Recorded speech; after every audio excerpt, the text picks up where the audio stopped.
Hey guys, welcome. Today I'm going to be using this setup to teach a very important concept in driving. So we're going to learn three terms here. We have the stopping distance, braking distance, and thinking distance. Let's go. Stopping distance is basically the entire time it will take you to make a decision to stop to the point where you actually stop. Now, let me put this into context. So, let's say you are driving and then you've seen that, let's say this point is point A. So, that point A is basically a traffic light which is red, right? Now, let's say it is red and then you are approaching and your intention is to stop at point A. So basically, your stopping distance becomes the distance covered from the point where you made the decision to stop to the point where you actually stop. So the point, so let's say this is point A to point B and this is point C. So point A to C becomes what? Your total stopping distance. Now let's, break this down into two.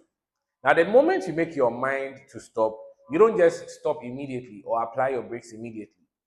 Depending on the distance and depending on your speed, your mind goes through a thought process of, you're sort of like doing some calculations and deliberations to decide exactly when to start actually applying your brakes to stop.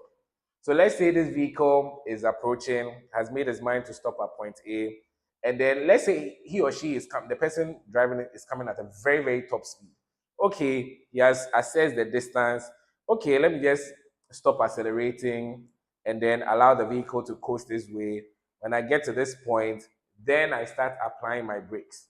So that point where you went through that thought process of deliberating and sort of like doing your calculations to see the best time, to apply your brakes becomes your thinking distance. So point B to C is your thinking distance. Then the distance covered from the point where your brakes were applied to the point where the car stops becomes your braking distance. Now, your braking distance, depending on how fast you are moving and how heavy your vehicle is, would vary from vehicle to vehicle. So let's say, for example, if you are, in fact, let's say a truck driver, trucks are usually very heavy, and most of the big buses are usually very heavy, and because of the momentum they carry, they usually need a longer distance to stop even when you are driving with them at a very high speed. So let's just say these two cars are coming at the same speed. Okay, let's say 100 kilometers per hour. If they all plan to stop at the same time, which is point A, obviously their thinking distance and their braking distance would vary because of the weight of their vehicles. So because this one is carrying a very high momentum, they would probably start slowing down very early and take their time to bring their vehicle to a complete stop. Because a saloon car or maybe a pickup might be slightly lighter, they might probably try to get closer before they start applying their brakes. So all these things factor into driving anytime you're on the road. Another key thing to note is the strength of your brakes. Now, when you have a new car, or a fairly used car, you realize that the brakes are usually very strong. The slightest application, you feel the grip, and then the car stops. But usually, as the car gets older, with poor maintenance, you realize that the brakes are not as efficient as when it was new. So, depending on the vehicle you are driving, the braking distance may also vary, and it should factor into your thinking distance. So let's take two cars of the same brand or model. So let's just take these two saloon cars, right? And let's say the red one is brand new and has very sharp brakes. The same brand, same model, but much older, and the brakes are not very sharp. For the newer vehicle, their thinking distance, in fact, because their brakes are very efficient, they can decide to speed, get closer, leaving a very short distance for their braking distance, and they will still be able to stop, you know, calmly and efficiently without any issues. But for this particular one, because the brakes are not very solid, it will take a longer time for them to bring the car to a complete stop. So they might think within a short distance and start applying their brakes much earlier to stop efficiently without feeling the impact. So you should factor all these things in when you are driving. So you should know your vehicle. It doesn't take much to know your vehicle. If anyone gives you a car right now and you start driving, one of the important things to do is check the strength of your brakes and also how the accelerator pushes. There are some, the slightest touch, the car, wants to jump and run away.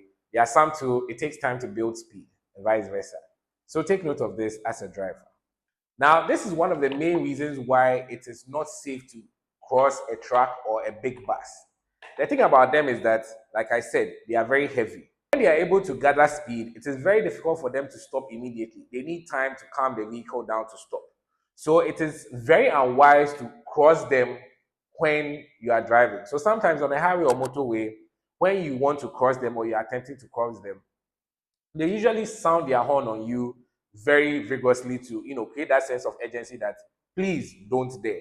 And it's not like they are impatient or anything. It is just the way their vehicles are, and that is how they manage it.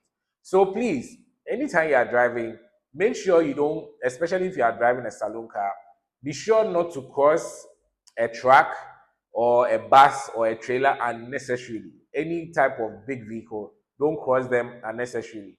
Anytime you are going to cross them, make sure you have enough distance ahead of you to basically join the road without interfering with them.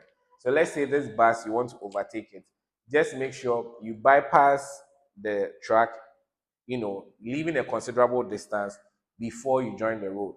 So that if they decide to stop, they have enough distance in front of them to stop. If you cross them too early, and let's just say something happens, you might find yourself wanting. Now, no one wants to take the fun out of your driving. We all know speed is nice, speed is fun. And when you start learning how, in fact, after learning how to drive, anytime you're on the road, you feel like you want to be free and accelerate and enjoy and all that. And sometimes you may find the older folks telling you to, oh, take your time, calm down, you like speeding too much. The thing is, you lack a lot of experience. That is why you are feeling free like that. The car is a machine, okay, and anything can happen. Like I said, no one wants to take the fun out of your driving. But the thing is, when you are driving at top speeds like that, and anything should happen, let's say someone crosses you at once, your tire gets burst, your accelerator gets jammed, you are skidding off the road, your brake fails you. At that point in time, the higher your speed, the less time you have to think, and then the less time you have to actually stop without causing a serious accident in a congested area.